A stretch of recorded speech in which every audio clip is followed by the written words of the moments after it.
கலைஞர் நூற்றாண்டு நாணயத்தில் ஹிந்தி மொழி இடம்பெற்றிருப்பதாக அதிமுக பொதுச் செயலாளர் எடப்பாடி பழனிசாமி விமர்சனம் செய்ததற்கு முதலமைச்சர் மு.க.ஸ்டாலின் பதிலடி கொடுத்துள்ளார்.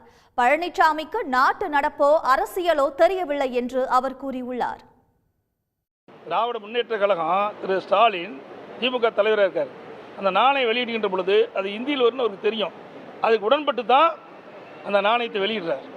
ஆக இதிலிருந்து நான் எண்ணி பாருங்க, தமிழ் என்று மூச்சுக்கு 300 தடவை சொல்லுகின்ற ஸ்டாலின் இன்றைக்கு இந்திக்கு ஏன் இவ்வளவு முக்கியத்துவம் கொடுக்கிறார்? ஒன்று அரசியல் தெரிஞ்சிருக்கணும், இல்லை நாட்டினுடைய நடப்பு புரிஞ்சிருக்கணும்.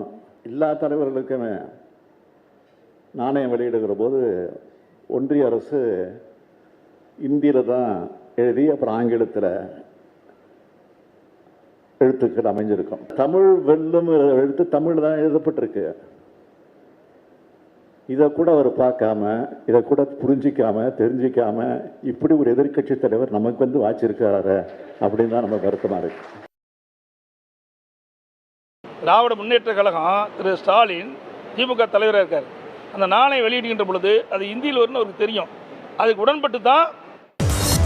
உள்ளூர் செய்திகள் முதல் உலக செய்திகள் வரை உங்களை சுற்றி நடக்கும் எல்லா செய்திகளையும் நொடிக்கு நொடி அறிந்து கொள்ள சன் நியூஸ் வாட்ஸ்அப் சேனலை ஃபாலோ செய்யுங்கள். QR கோடை ஸ்கேன் செய்து சன் நியூஸோடு இணைந்திருங்கள்.